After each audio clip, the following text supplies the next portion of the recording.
Hello friends, this is Abhishek and your most welcome to our channel SSC E maths. और आज एक बार फिर से हम आपका स्वागत करते हैं। इसी के साथ आप जो सीरीज़ देख रहे हैं ये हमारी ज्योमेट्री के एडवांस सीरीज़ है। और हम लोग जैसा कि जो लोग देखते आ रहे हैं उन्हें पता है कि हम लोग डेली बेसिस पे एक ना एक दो क्वेश्चंस डेली करते हैं और अच्छे से अच्छे क्वेश्चन स्मार्ट क्वेश्चन होते हैं। स्पेशली मेंस को टारगेट लेकर के हैं सारे के सारे क्वेश्चंस। तो जो मेंस के एस्पायरेंट्स हैं डेफिनेटली ठीक है, this question gonna help them. और आज एक बहुत खूबसूरत से क्वेश्चन के साथ हम फिर एक ये वाला वीडियो लेकर के आए हैं आपके सामने। ठीक है, तो चलिए जिन्हें आता है जो ट्राई कर सकते हैं, क्वेश्चन आपके सामने है। मैंने सोचा कि आज मैं क्वेश्चन लिख दूं ताकि आपका टाइम थोड़ा सा बचाया जा सके। ठीक है, तो ये क्वेश्चन है जिन्हें आता है जो कर सकते हैं, मैं उनसे रिक्वेस्ट करता हूँ कि इस वीडियो को पॉज करें, इस क्वेश्चन को लगाएं। इस क्वेश्चन के चारों ऑप्शंस हैं।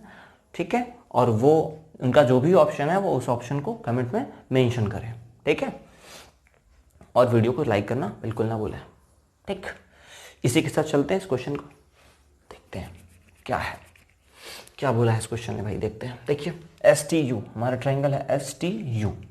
ST कितना दिया हुआ है 8, TU कितना दिया हुआ है 9, SU कितना है भाई 12। ठीक है, QU कितना है 24, Q से लेकर के U तक कितना है 24।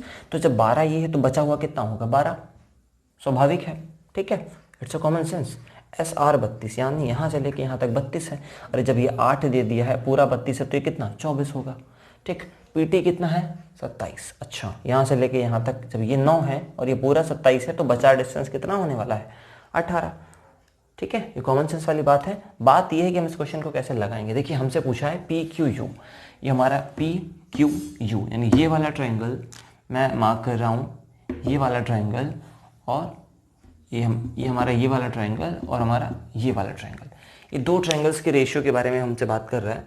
तो देखिए ट्रायंगल के एरिया की रेशियो की बात कर रहा है, तो सबसे पहले हमको निकालना पड़ेगा इन ट्रायंगल्स का एरिया।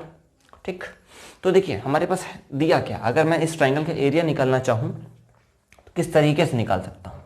देखिए अभी फिलहाल यहाँ पे जो सबसे सुटेबल ऑप्शन है, आप क्या करेंगे। देखिए सबसे सुटेबल ऑप्शन आपके पास ये है कि अगर हमें ये एंगल पता हो, क्योंकि हमारे पास ये दो साइड्स हैं और इनके बीच का एंगल जो भी है मान लेते हैं अल्फा, अगर हमें ये एंगल पता हो तो हम आराम से इजीली साइन रूल से इसका क्या कर सकते हैं, जो है एरिया निकाल सकते हैं। सेम हियर यहाँ पे भी अप्लाई करते हैं। PTR, अगर हमें ये एंगल मान लेते हैं कि एंगल है बीटा, अगर हमें ये एंगल पता हो तो ये दो साइड्स हमें पता है, उनके बीच का एंगल पता है, हम इसका एरिया भी इजीली निकाल लेंगे और फिर हम दोनों का रेशियो निकाल लेंगे। चलिए स्टार्ट करते हैं, देखते हैं कहाँ तक हम लोग पहुँच पाते हैं।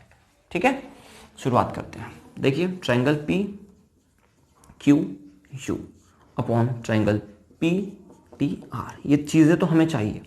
ठीक, सिंपली ये चीज़ें हमें चाहिए। अब कैसे निकलेंगी ये भाई, आपको मालूम है कैसे निकलेंगी। 1/2 इंटू दोनों साइड जो हमको पता है वो क्या है भाई, बताइए जरा। 24 साइड कितनी है ये वाली 24, एक साइड हो गई 24, दूसरी साइड हो गई 18। ठीक, और इनके बीच का एंगल साइन अल्फा। देखिए 1/2 इंटू इस ट्रायंगल की बात कर लेते हैं फटाफट हम लोग। देखिए एक साइड है हमारी 24 और एक साइड है हमारी 9 और 18 यानी 27 और इनके बीच का एंगल साइन बीटा। तो मुझे ये निकालना भाई, ये कैंसिल हो रहा है 24 से 24, 9 दूनी 18, 9 ते 27। जैसा कि हम लोग यहाँ पे देख रहे हैं कि 2/3 और इनटू में हमें जो वैल्यू मिल रही है वो मिल रही है sign alpha upon sine beta. देखिए ये वैल्यू हमारे पास है। अब अगर हमें कहीं से किसी भी तरीके से किसी जुगाड़ या बहाने के थ्रू ये sign alpha upon sine beta का रेशियो निकाल लें, ठीक, तो हमारा आंसर आ जाएगा। अब चलिए देखते हैं यहाँ पे हम लोग क्या कर सकते हैं, अल्फा और बीटा के बारे में क्या कर सकते हैं। देखिए एक चीज़ भाई बहुत थोड़ा सा आपको यहाँ देखनी पड़ेगी। देखिए अगर ये एंगल अल्फा है तो मुझे लग रहा है ये एक स्ट्रेट लाइन है, ये पूरा एंगल 180 देगा। तो ये एंगल की जब आप कैलकुलेशन करेंगे दिस इज 180 माइनस अल्फा। ठीक है, ये एंगल कितना है 180 माइनस अल्फा। ये पूरी एक स्ट्रेट लाइन है, ये एंगल बीटा है, तो ये वाला एंगल कितना होगा 180 माइनस बीटा। इतनी बात तो आपको समझ में आ गई होगी, उम्मीद करते हैं। देखिए एक आपने साइन रूल पढ़ा हुआ है, a upon sine is equal to b upon sine b is equal to c upon sine c। Sine rule की हेल्प से यहाँ पे आप इस एंगल की वैल्यू निकाल पाएंगे, क्योंकि यहाँ पे आपको एंगल ही चाहिए, वो भी साइन के साथ में। तो ये खुद बता रहा है कि हमारे साथ साइन ले लो, अल्फा और बीटा में खुद बता रहा है कि हमारे साथ क्या ले लो, साइन ले लो। तो देखिए यहाँ पे हम लोग शुरुआत करते हैं, ये ट्रायंगल एस टी यू में, ट्रायंगल एस टी यू में, ठीक, क्या करते हैं देखिए ए अपॉन साइन है, मतलब जो हमें साइन का जो एंगल लेना है ना उसके सामने वाली साइड लेनी है, या अगर सामने वाली साइड लेनी है तो उसके सामने वाला एंगल साइन के साथ में लेना है। तो अगर सामने वाली साइड अगर 8 है तो साइन के साथ एंगल बनेगा हमारा 180 माइनस का अल्फा, यानी ए अपॉन साइन है इज इक्वल टू, अब बी अपॉन साइन भी लेना है, कोई दूसरी साइड दूसरा एंगल में ये निकालना है, इसके सामने वाली साइड कितनी है 12, और एंगल कितना है भाई साहब, साइन 180 माइनस का बी, ठीक। अच्छा एक चीज़ और है, अब यहाँ पे थोड़ा सा कॉम्प्लेक्सिटी आपको आ सकती है, इसलिए क्योंकि अगर आपने ट्रिग्नोमेट्री पे थोड़ी सी कमांड है तो यहाँ इतनी कुछ खास दिक्कत नहीं होनी चाहिए मेरे ख्याल से, बेसिक्स हैं। अगर आपको क्वाड्रेंट्स की जानकारी है थोड़ी सी, मैं आपको थोड़ा सा यहाँ पे बता देता हूँ। 180 माइनस का मतलब आप सेकंड क्वाड्रेंट में है, ठीक है, तो नो चेंज रहेगा और ये साइन के साथ अल्फा ही रहेगा, ठीक है, और साइन भी हमारा पॉजिटिव, क्योंकि सेकंड क्वाड्रेंट में sine positive is equal to, देखिए जरा, ये हमारा आएगा 12 अपॉन साइन बीटा। तो अगर इस स्टेटमेंट से हम ये कहें कि साइन अल्फा अपॉन, या फिर हम ये बोलें कि साइन के साथ में बीटा लेते हैं अपॉन साइन अल्फा, देखिए तो हमें यहाँ से मिल जाएगा 4 दूनी 8, 4 3 12, यानी कि 3/2। बताइए क्या मिलेगा हमें यहाँ पे, 3/2। तो देखिए हमको चाहिए sine alpha upon sine beta, हमको चाहिए sine alpha upon sine beta, तो क्या हम यहाँ पे लिख सकते हैं कि sine alpha upon sine beta is equals to 2/3, ठीक है। तो sine alpha upon sine beta, यानी साइन अल्फा साइन बीटा का जो रेशियो है वो 2:3 का है। तो क्या ये रेशियो हम यहाँ पे पुट कर सकते हैं इजीली, हाँ बिल्कुल कर सकते हैं। तो 2/3 हमारे पास पहले से था और 2/3 ये भी है, is equals to 4/9। So this is our answer.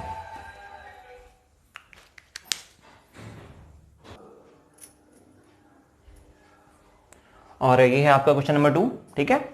एक नंबर हम लोग लगा चुके हैं, सेकंड क्वेश्चन हम लोग का आज का, 4 ऑप्शंस आपके पास फिर से अवेलेबल है, ठीक है।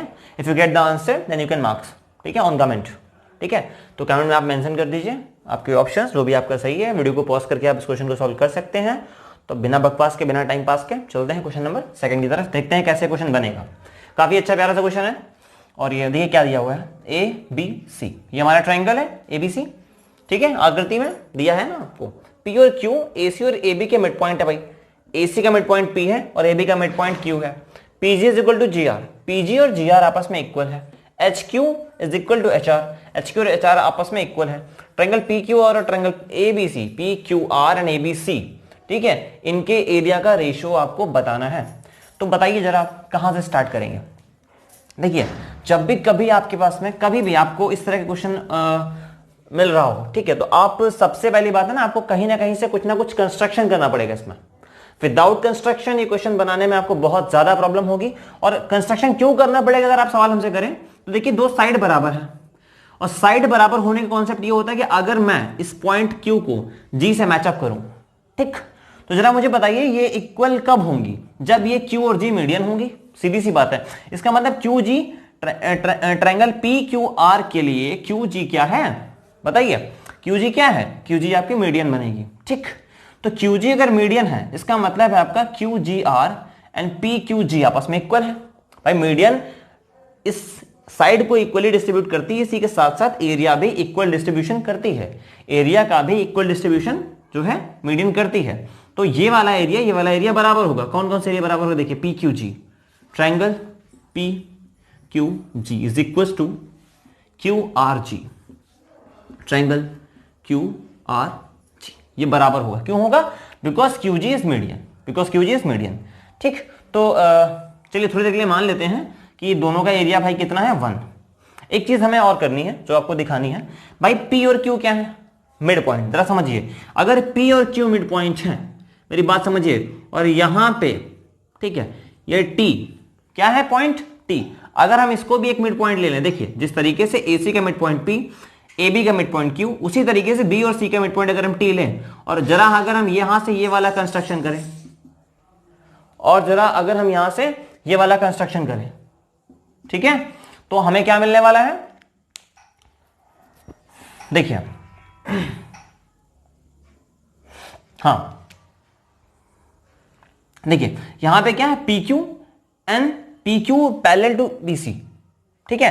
पी क्यू जो है हमारी बीसी के पैरेलल होगी, बिकॉज दीज अगर पी क्यू टी अगर ये मिड पॉइंट्स हैं तो डेफिनेटली अगर आपने बेसिक्स नहीं सीखा है तो अभी मैं आपको बस ओवरव्यू दे रहा हूं इस चीज का, आप समझ लीजिए कि जब भी ये मिड पॉइंट्स होंगे डेफिनेटली जो है ये वाली साइड इसके अपोजिट साइड में यानी ये बीसी के पैरेलल होगी। आप यहां पे समझ सकते हैं कि पी क्यू और बीसी क्या है, पैरेलल है, बिकॉज टी पी क्यू तीनों ही मिड पॉइंट है।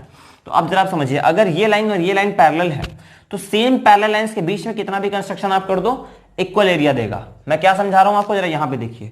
सपोज दैट ये एक पैरेलल लाइन है, एक ये पैरेलल लाइन गई है।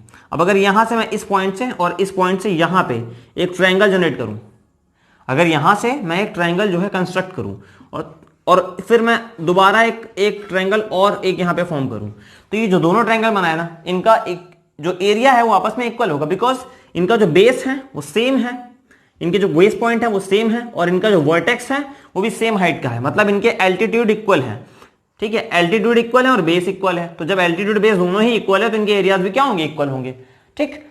तो इस तरीके से यहां पे जो आपका पी टी क्यू है और पी जी क्यू है ये भी आपस में क्या होगा, बराबर। जरा समझते हैं यहां पे, देखिए पी क्यू जी और पी टी क्यू भी बराबर होगा, इसको आप समझिए। Triangle P G Q and P T Q is equal to P T Q. भाई देखिए ये भी बराबर होगा। अब आप बात समझ रहे हैं, अगर मैं इसको एक बोलूं तो ये भी एक होगा, ये भी एक होगा और ये भी एक होगा, ठीक। अब जरा समझिए, अगर आपने पढ़ा है P T Q mid points हैं तो आपने ये चीज भी अलग से पढ़ी, मैं आपको यहां पे फिर से थोड़ा सा कंस्ट्रक्शन करके दिखा रहा हूं। अगर ये मिड पॉइंट्स हैं, ठीक, तो ये सारे एरियाज आपस में इक्वल होते हैं, आपको इतना बेसिक जानकारी होनी चाहिए। तो अगर पीजीक्यू मैंने यानी कि ये जो मिड वाला है पीटीक्यू अगर मेरा 1 है, यानी बाकी सारे ट्रायंगल भी मुझे कितना देने वाले हैं, 1, तो इस पूरे ट्रायंगल का एरिया 1 1 1 1 यानी कि इस पूरे ट्रायंगल का एरिया कितना बनने वाला है, 4। तो ये चीज आप बेसिकली यहाँ पे इजीली समझ सकते हैं कि इस वाले ट्रायंगल का एरिया हमारा कितना फॉर्म होने वाला है, 4। यानी ये ट्रायंगल एबीसी इस तरीके से जो मैंने कंस्ट्रक्शन यहाँ पे किया है उसके बिहाफ पे ये भी 1 है, ये भी 1 है और ये पीटीक्यू भी 1 है और ये वाला हिस्सा भी 1 है। तो एबीसी ट्रायंगल एबीसी एरिया की बात करूं तो 4 है, आप इजीली काउंट कर सकते हैं। 4 ट्रायंगल बन रहे हैं, चारों के चारों 1 है। अच्छा, इसका जो एरिया पूछा गया है एबीसी का वो पी क्यू आर से पूछा गया है। तो अगर मैं ट्रायंगल पी क्यू आर की बात करूं तो अभी आपको बताया जब पी जी क्यू अगर आपका 1 है, इसका मतलब क्यू जी आर भी 1 है, तो 1 ये है और 1 ये है, यानी पूरा आपका पी क्यू आर कितना हो जाएगा, 2। देखिए ट्रायंगल पी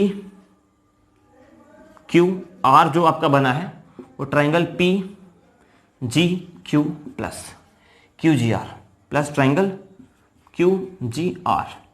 तो ये आपका ये भी 1 है और ये भी 1 है, 1 + 1 = 2, यानी कि जो ट्रायंगल पी क्यू आर है वो आपको एरिया देगा 2। तो देखिए आपसे क्या पूछा है, सिंपली आपसे पूछा है कि triangle P Q R upon triangle A B C कितना होगा। तो आपको मालूम है ये वैल्यू हमने 2 निकाली है और ये वाली वैल्यू हमारी आई है 4। कैंसिल आउट करेंगे 1:2 आपको ऑप्शन मिल जाने वाला है। देखिए कहां पे रखा हुआ है, ये सेकंड ऑप्शन हमारा सही है, ठीक है। तो उम्मीद करते हैं कि क्वेश्चन आपको पसंद आया होगा, काफी अच्छा और काफी जो है रिफाइंड क्वेश्चन है ये, ठीक है। तो उम्मीद करते हैं कि आप इस वीडियो को बहुत पसंद करेंगे और कुछ इससे अच्छा सीख भी पाए होंगे। तो अगर आपको लगा हो कि मैंने आपके साथ कुछ मेहनत करी है तो प्लीज इसे लाइक जरूर करिए और चलिए इतना ही। Thank you so much.